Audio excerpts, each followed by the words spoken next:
All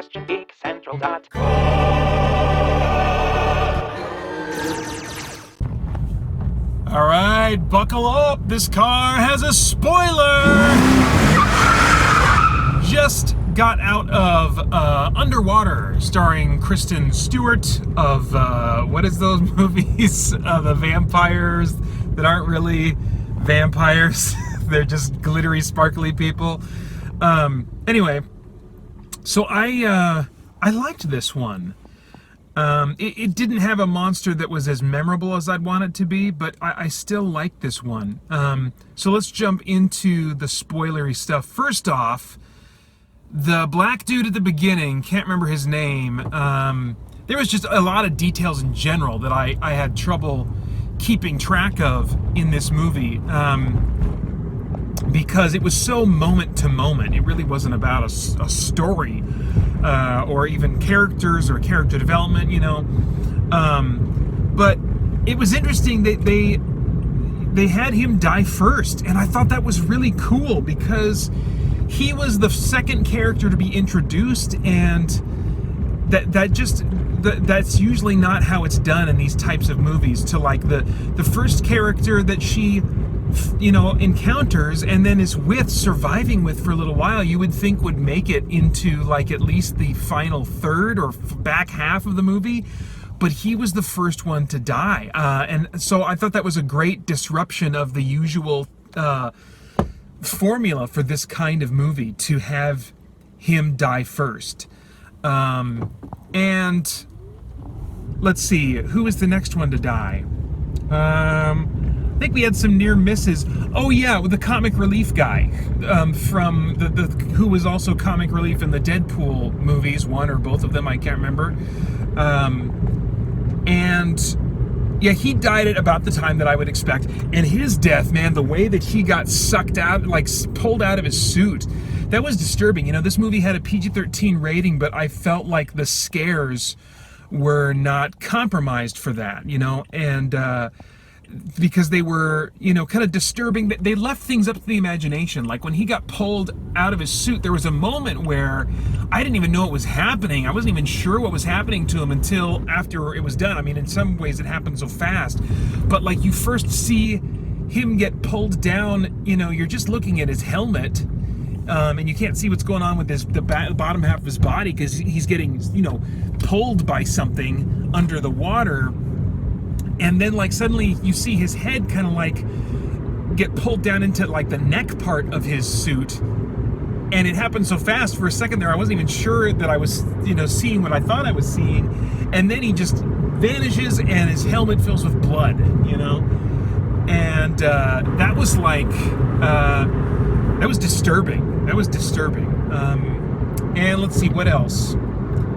I mean, there's not like, I mean, with this kind of movie, as far as spoilers go, the only stuff there is to talk about is the deaths, really, because they're not developing characters or developing a plot. I mean, I guess the one plot element that could be considered a spoiler is that, you know, it's not just these smaller creatures, but, you know, there's a mammoth sea monster that, you know, Godzilla-sized, I suppose, that they see at the very end, you know.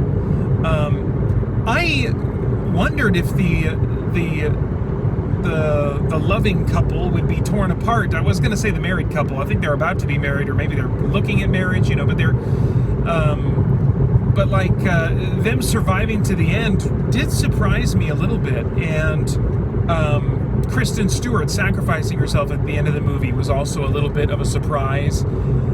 And I think welcome, you know, I mean, a lot of times in these movies, there is the girl that survives. That's just kind of how they go, is there's the lone girl that survives.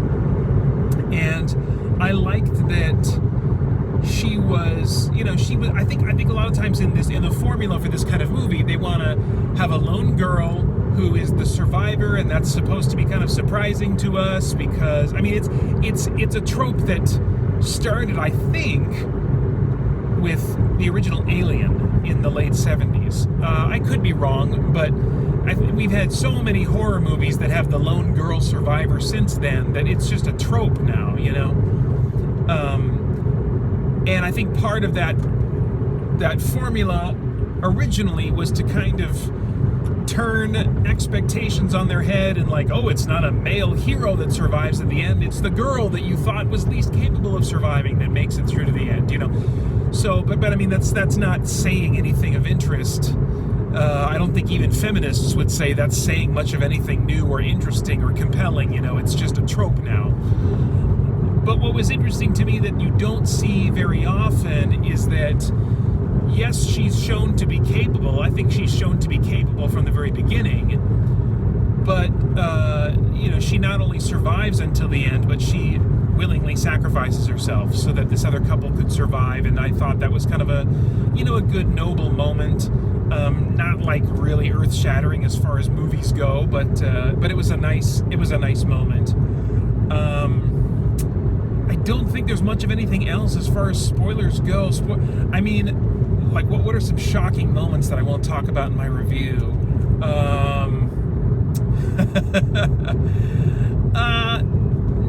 I guess there's not much really that I would say that's about the ending. I mean, yeah, I mean, it is what it is. It's not spoilers for a movie like this, I guess, aren't as fun to talk about because it's not like this hugely anticipated movie. It's just a horror movie, and you know that people are going to get picked off, and you know, I guess there's some minor surprises as to who and when, you know. But other than that, that's probably all I have to say on the spoiler front. But yeah, I enjoyed this one. You know, at the very end, they showed, you know, not news footage. They showed like images of web articles and stuff about the aftermath of the disaster and how the company is kind of like denying access to interviews of the survivors and stuff, and they want to continue drilling and stuff. And so there certainly seems to be an opening for another one, but I don't know. I feel like a sequel to this movie would end up being a lower budget direct-to-video kind of affair. You know, I don't feel like the monster, the concept of the monster was interesting enough to really warrant another sequel that you would really throw a lot of money at to develop further. I just don't know what they would do with a sequel that would be all that interesting. But I mean, certainly it seems to be there, obviously not with Kristen Stewart involved, and probably with a totally different crew, a totally different scenario. I don't see either of the actors that, you know, the characters that played the couple that survived.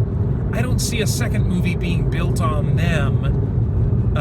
But I guess I say that only because I didn't find them very interesting. But really, none of the characters were very interesting. This wasn't, you know, normally in a movie like this, in a horror movie, to really get the best of all worlds for me, I want it to not only be scary and be cool and have a weird monster and all that kind of stuff, but I want the characters to have some development or some depth to them. And this movie really sacrificed character depth for the sake of moment-to-moment suspense and thrills, and not necessarily to the detriment of the movie, but I think to the detriment of maybe a repeat viewing experience, at least for me. Now I'm getting into, I guess, more review territory, the kinds of things I'll say in a review, but I guess to connect that to my earlier thoughts, I wouldn't want necessarily a sequel to this.